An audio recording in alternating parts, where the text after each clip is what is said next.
take a guess. Leading receiver last year, Demario Douglas. He was their best Yeah. receiver. How Yeah. many yards? Take a guess.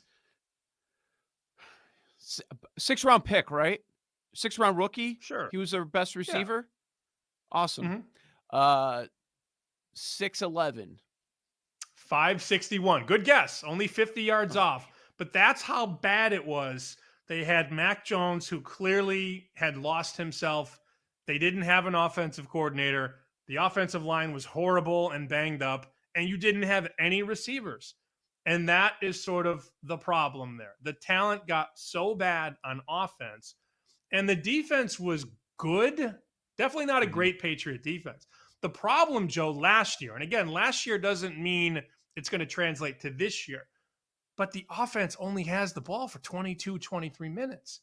So your defense, which may be good most days, is out there huff and wind for 36, 37, 38 minutes. And you can't win with a tired defense and no offense. Not in this world, not in 2024. You can win those games in 1987, but you can't win those games in 2024 where they need heavy offensive game, really good, accurate quarterbacks. That offense last year was historically bad, man. It was awful. And I had to watch it every single week. And there was just no plan. No plan, no talent, no speed, nothing. They had no hope last year. Also had no talent. That's certainly a big part of it. And yeah, the coaching lacked, even though this change at OC going to bring back Billy and it's going to be great. Like, no, it didn't work out. 29th yards per play. The defense, which Zach brought up, which I find interesting, and it's a big part of this conversation if you're betting the over, anything positive with the Patriots is trust in that defense. They were third best with yards per play. They had a number of injuries, which you mentioned earlier, Matt Judon, Christian Gonzalez. And then you had key members of that defense kind of just fade away. Like, wait, what happened? Personal problem. Oh, you cut this guy? I thought he was really good. So a lot of changeover early on in the season on that defense, and they performed. And I know a lot of people are going to point to Bill Belichick and give him all the credit on that.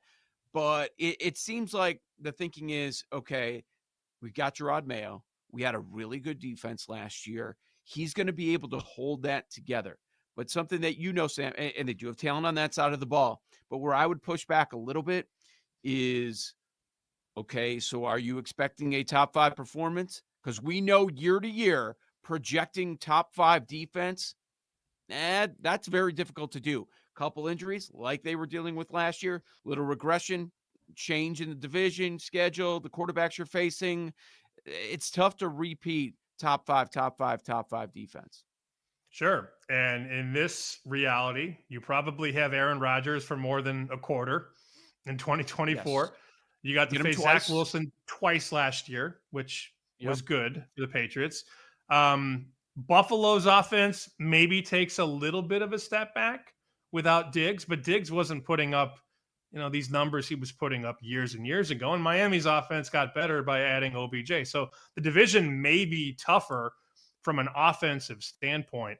It just came back to me too. You were talking about all the defensive issues they had last year. You forgot the one guy, the corner that brought the loaded guns to the airport. Remember him? What? Which one was Did that? Was that I don't Jack want to say the wrong name on your show, but it was one of the corners brought Jack guns to Jones? Is the that why he airport. was cut? Is that the guy that was Yes, cut? yes, He that's was the him. guy? Sure. Okay. And he Everything was went wrong. Everything went yeah, wrong, and they were everything. still actually able to piece together. That's what they did. They pieced together a defensive plan because, look, man, that's what Belichick has done since he was calling plays in New York under Parcells in Right. the 80s. And I think that's the hardest thing to weigh. In all seriousness, the hardest thing with New England is, can Gerard Mayo be half of a planner and executioner for that defense? I get that he was there and he was in the room, and hopefully he learned a lot from Belichick, but he ain't Belichick. And if Yep. he doesn't know how to make these adjustments at halftime, because Bill had two things. He had the ability to plan properly, but then he could change. He could pull a rabbit or an ace out of the sleeve in the third, fourth quarter and make the right adjustments. We have no idea about Gerard Mayo's game planning and his game management and his adjustments. We don't know. We don't know. And anybody that says they do is full of it because we haven't seen it yet. I'm in the camp that, look, we see Jacoby Brissett for 3 or 4 games and we go, all right, this is why he's been a backup. Let's give the ball to Drake Maye. I actually lean over 2,400 yards because he has a bigger arm than Mac Jones. He's got more weapons. He's a bigger guy. I think 2,400 is low, and I think there's a chance that we could see that number 100 or 200 yards higher by August, September. I'm with that opinion most times. When a team says we're going to sit a rookie, he's going to watch, he's going to learn, and when he's ready, he's going to come in. Most of the time, the placeholder sucks, and they just can't take that pressure.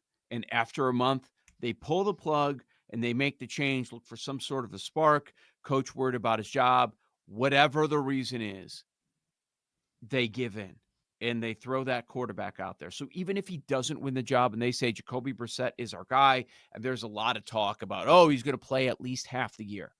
If you're sitting there and promising me that Drake Maye is only going to play in the second half of the year, you hammer the under. But what you threw out there, that path about playing after a month, maybe even less than that because injuries happen in this league, yeah, you've got to play the over. You've got to. If Maye wins the job, 22-1, offensive rookie of the year. Don't you look at it? That goes down. That number goes, that number goes to 14-1. Yep. That's something I would take a look at. That's the J.J. McCarthy number right now, even though it sounds like McCarthy's going to start on the bench. We'll find out. Are you going to have a real camp battle with Sam Darnold in that situation? But maybe it's even shorter than 14-1, Sammy, because you've got Caleb, Jaden Daniels, Marvin Harrison, of course. And then probably if Maye wins the job, he would probably slot in next as the fourth favorite. Also depends what happens with McCarthy and Nix. I think it's very fair at this point. Let's get to a number. And I'm going to lowball this number on Drake Maye.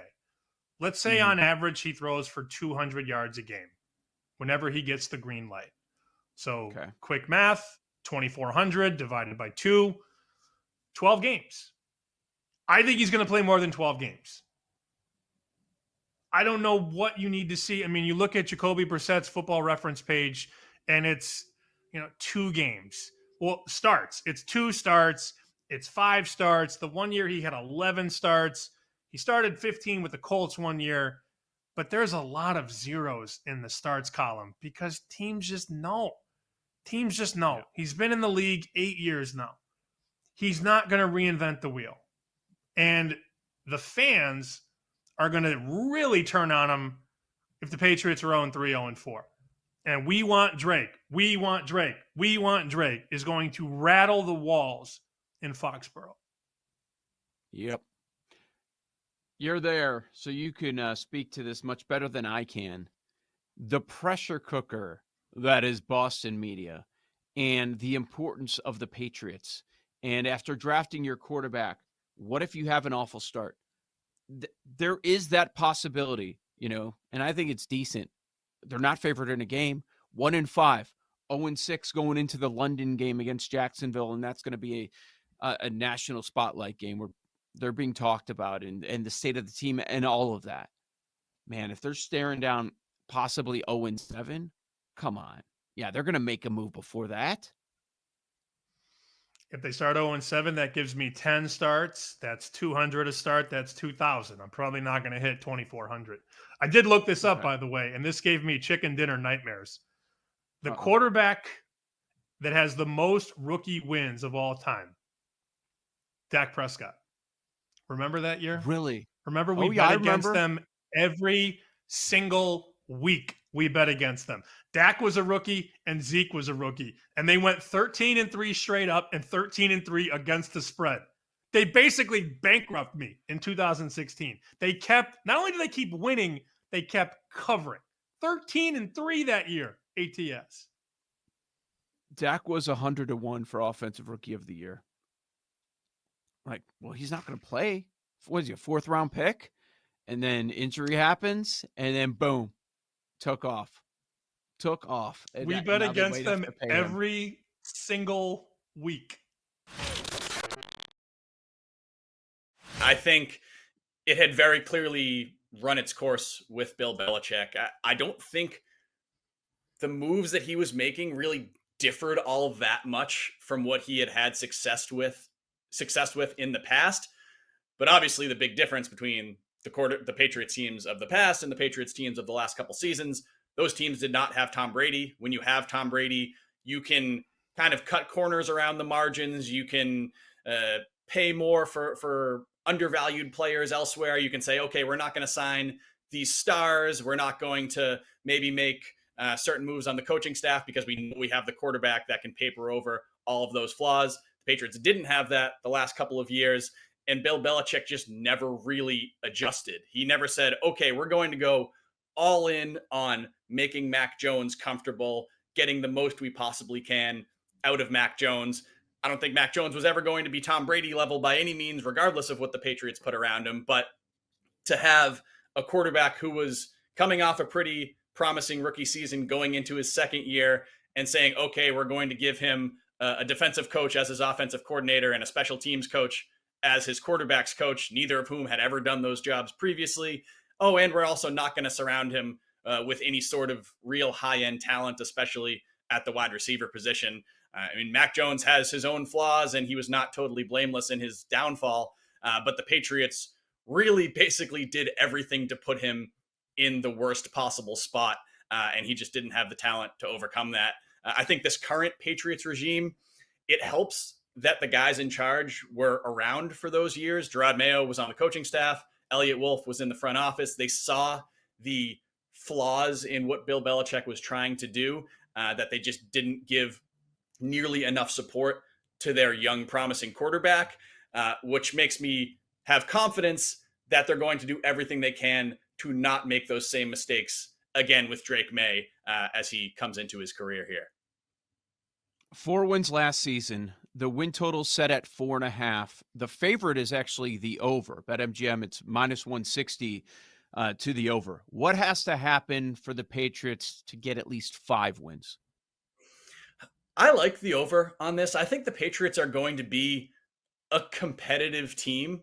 They were a competitive team in most of their games last season. They had a very good defense. Most of that defense is back. I think they're going to be very good on that side of the ball again this season, potentially even better if guys like Christian Barmore and Keon White and some of their younger defenders continue to improve the way that we've seen from them over the last year or two.